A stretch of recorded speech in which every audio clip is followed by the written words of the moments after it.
Hello and welcome back to NoBS. Today we return to talking about this show called Batwoman. This show has been pretty interesting, pretty controversial, pretty woke to say the least, and that's why we're talking about it once again. To recap, Batwoman was a show that started about a year ago, and it was introduced as this obvious sort of girl version of Batman, but in addition, it's also turned into this whole woke pro-alphabet thing. The main character is an alphabet person. The whole storyline is about them having this alphabet relationship, and then eventually she finds the Bat Cave. She takes over the Batman thing. She puts a red wig on. That's the end of the story, essentially. There's a lot of woke stuff in it. We talked about it a bunch of times in the first season, and then we talked about it after that, because after the first season, something interesting happened. The main actress left the show. Ruby Rose was the original Batwoman, and her leaving after one season was certainly controversial, certainly an interesting choice, because typically this doesn't happen. Typically these shows have multi-year contracts with their stars. They also have situations where the actors are very happy to be there. They should be. It's a big show. It'll make them many millions of dollars. And on the CW too, these CW DC comic book based shows, they tend to run pretty long. They make a lot of episodes. They make 20 episodes a year. They always go for at least a couple seasons, sometimes many seasons, 5, 8, whatever it may be. And that's a big deal. So the fact that the actress left after one shows a lot of things. I mean, it wasn't confirmed, but I think a lot of people could suspect that she wasn't happy with the show. She didn't like being this alphabet icon. She didn't like the controversy. It was very much not a good look for her or anyone involved. Now, I wouldn't say she was better than the show necessarily. She's just a pretty new actress herself, but I do respect her for leaving and moving on and deciding to do more serious work. Now, in response to that, the show is still going on. The show is still going to happen, but they replaced the actress, and now it's going to be a new Batwoman. This time a woke minority actress is taking over, and in addition, she's also going to be alphabet too. Not only is the actress claiming their alphabet, but the character is going to be a new alphabet character as well, and that's something that raised a lot of red flags for me. I mean, it's kind of funny to have this random character trait be on both the Batwoman twice in a row. I mean, it would make sense if it was a character trait like say, oh,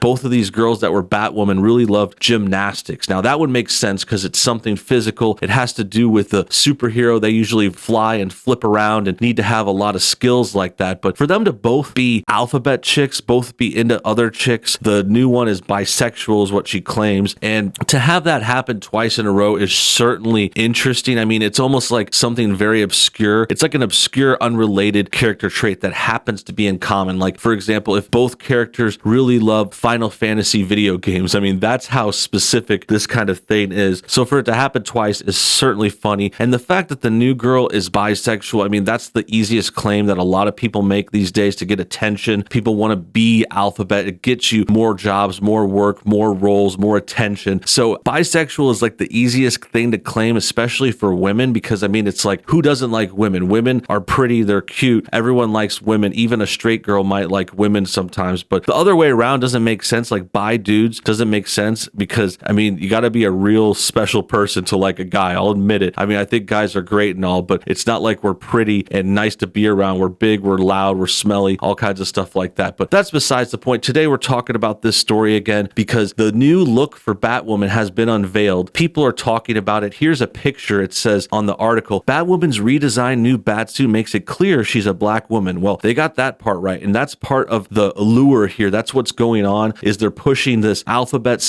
/ minority Batwoman. It's all about it being blackwashed, it being alphabet washed. And as you can see by the uniform, I mean, I don't think she looks bad. I don't think this is like a super awful look. I mean, it is kind of funny. I never really got the whole Batwoman look, especially on the show. It never looked particularly good to me. The only thing that's really different here is the hair. Obviously, the girl is different, but the suit is pretty much the same from what I can remember. I mean, I'm sure if you put them side by side, there might be some other minor details, but essentially they changed the hair. They made it this frizzy afro-like hair, and I think that's pretty fitting. I mean, it is a black chick. This is black people hair, but when you really think about it, it's kind of funny. Like, you got to think about how this is playing out in the story. Essentially, they're writing out the original Batwoman. The original Batwoman was Ruby Rose. It was a white chick, and she had short hair, but then when she wore the Batman suit, it was like this long red wig that was attached to it, which is funny on its own. Like, the Batwoman character feels like they have to put a wig on their suit just to signify they're a girl. The wig doesn't help them with crime fighting at all. In fact, some might argue it inhibits the crime fighting, because not only could it get in the way, not only could it get pulled on by a criminal, but it blocks your vision a little bit. So this is a purely cosmetic choice. And back to the switcheroo here, the thing that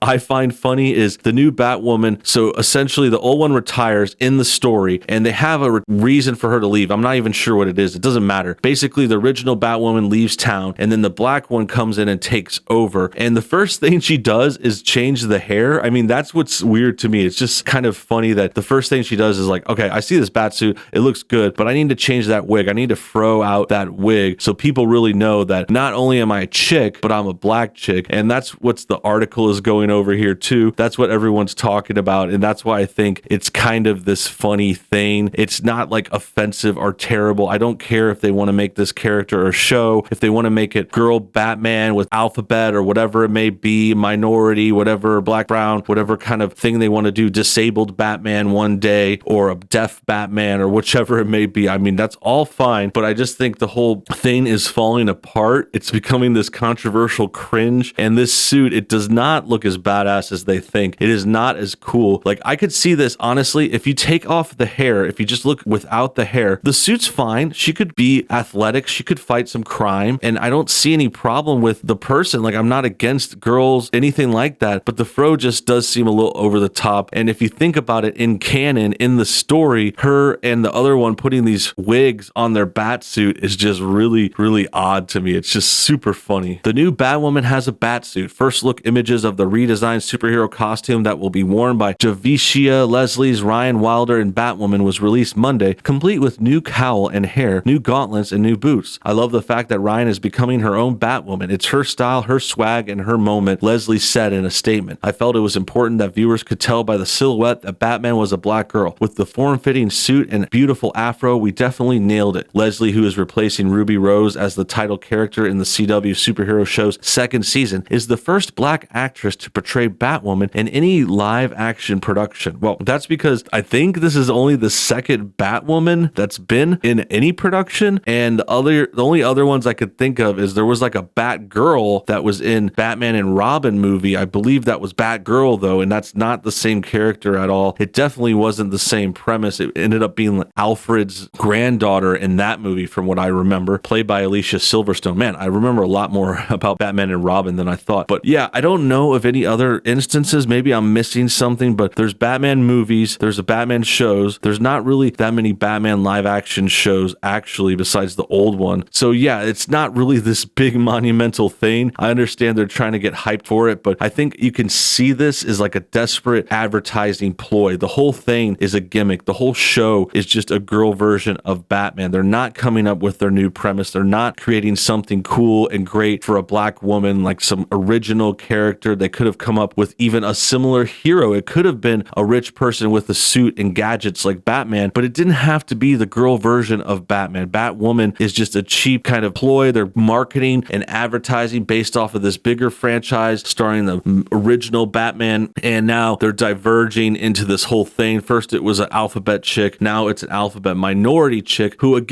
is B alphabet, which isn't necessarily, I don't know, that's all I'm saying. Another picture of Batwoman here. There you can see a commercial for the Avengers game. Ryan will be taking over the Bat mantle from Kate Kane. According to her character description, she is a relatable, messy, loyal, and little goofy, and has been made to feel powerless her whole life. She believes the Batsuit is the key to breaking free and will initially be wearing the suit Kate left behind. Ryan will debut her new suit during the third episode. Ryan's Batsuit was designed by Batwoman costume designer Maya Mani and created by Ocean Drive Leather. Batwoman's wig was created by Janice Workman and the makeup styled by Corey Robert. Ryan's journey starts from a place of what can this Batsuit do for me, and showrunner and executive producer Caroline Dries in a statement. But it's not long before she realizes the power of its symbol and what it can do for everyone else in Gotham City. As Ryan embraces everything that makes her special, she adjusts the suit to fit her physically and figuratively. This meant creating a new body design and new cowl that was undeniably undeniably a statement that screamed powerful. Now, the other thing I'll mention here, just as a side note, I don't know how these characters make these suits. I know that the costume designers and the people making the show send them to leather companies and they have companies that make this stuff, but how would Batwoman and Batman make it? I mean, I always understood that Batman made his own stuff. I don't know how this new girl is going to go out all of a sudden be able to make masks and suits, but that's besides the point. The real thing I want to point out here is the whole first line, how they say,